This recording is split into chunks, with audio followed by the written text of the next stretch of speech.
खिलाफ थे। शोषण के विभिन्न रूप खत्म किए जाएं, इस पर दोनों एक मत थे, इसमें कोई डिस्प्यूट नहीं था। यही वजह थी कि दोनों एक दूसरे के विचारों का सम्मान करते थे। और आखिरी चीज, और बहुत इंपॉर्टेंट चीज, क्योंकि ये कूट कूट के दिमाग में भरी हुई है, दोनों को हिंसा पसंद नहीं थी। अगर हिंसा पसंद होती भगत सिंह को, तो जिस समय उन्होंने बम फेंका था, आप सोचिए उन्होंने बम कहां फेंका था। उनका ऐसी जगह बम फेंका जाए किसी के लगे नहीं। हमने जेहन में उतार दिया भगत सिंह हिंसा के पक्ष में थे और गांधी हिंसा के पक्ष में नहीं थे। यह गलत है। भगत सिंह ने कभी भी हिंसा की वकालत नहीं की। अगर हिंसा की वकालत करनी तो पूरी पार्लियामेंट उड़ाई जा सकती थी। ये दिमाग से, एक चूहिया नहीं मरी। बम का धमाका हुआ किस लिए? ब्रिटिश शासन के शासकों के कान तक आवाज पहुंचाने के लिए। कोई मरा नहीं। मरा कौन? भगत सिंह मरा। गजब बम विस्फोट हुआ।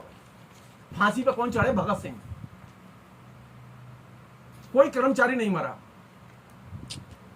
और हमने क्या किया कि हमने घोषित कर दिया भगत सिंह टेररिस्ट थे। तमाम हिस्टोरियंस ने लिखा है। मैं बहुत साफ कहना चाहता हूं कि ये जो है ना कि इनके पास बम थे, इनके पास, हाँ, उन्होंने पैम्पलेट लिखा था। क्यों? ये जो माइंड है ना हम लोगों का, जो हिंदुस्तानी जनता है, उसके दिमाग में कैसी चीजें उतारी जाए। गांधी ने ही पैम्पलेट लिखा फिर बम के दर्शन का विरोध करते हुए। जुलूस निकाल के नहीं लेके गए भगत सिंह के दरवाजे पर। यह घोषित नहीं किया भगत सिंह देशद्रोही है। क्या चीज सीखें? अगर किसी ने पर्चा लिखा है तो उसका जवाब पर्चे से दो। किसी ने अपने विचार व्यक्त किए तो उसका जवाब विचारों से दो। आज तो स्थिति होगी कि विचार व्यक्त करते ही आप कैटेगराइज होते हैं और जेल में होते हैं। नहीं, विचार व्यक्त करने का मतलब लोकतांत्रिक अधिकार का उपयोग करना है, लोकतांत्रिक अधिकार का उल्लंघन नहीं है।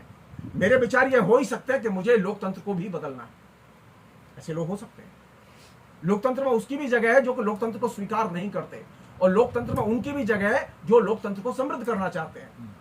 यह किसने कहा कि लोकतंत्र में उनकी जगह नहीं है? उसमें रिएक्शनरी भी रह सकते हैं, उसमें प्रोग्रेसिव भी रह सकते हैं। लोकतंत्र का फलक बहुत व्यापक, और यही वजह है गांधी भी है और उसमें भगत सिंह भी है। तो हमने क्या मान लिया कि भगत सिंह को तो समाजवाद चाहिए था जी, और गांधी को लोकतंत्र चाहिए था जी। नहीं, दोनों एक ही चीज के लिए लड़ रहे थे, ब्रिटिश आजादी से गुलामी के लिए। कहां जाना था? दोनों को स्वाधीनता चाहिए थी। कहां मिलेगी? समाजवाद में मिलेगी या लोकतंत्र में मिलेगी? एकदम साफ था कि लोकतंत्र में आपको स्वतंत्रता मिलेगी। किसी भी क्रांतिकारी ने लोकतंत्र का विरोध नहीं किया। यह उनकी आकांक्षा थी कि हम समाजवाद की ओर जाना चाहते हैं, लेकिन लोकतंत्र का विरोध नहीं किया।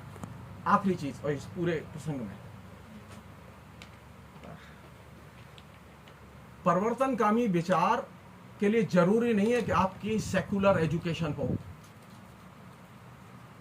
ये दिमाग से निकाल दें कि सेकुलर पाठ्यक्रम होगा तो बच्चे क्रांतिकारी बनेंगे, परिवर्तनकामी बनेंगे और सेकुलर बनेंगे।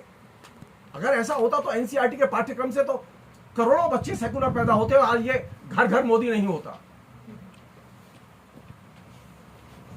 कहां से पैदा हुई ये कतार, जो ये उत्तर भारत में जो क्रांतिकारियों की कतार थी, कहां से पैदा हुई? ये सारी की सारी पैदा हुई डीएवी कॉलेज से। आप सिंघाम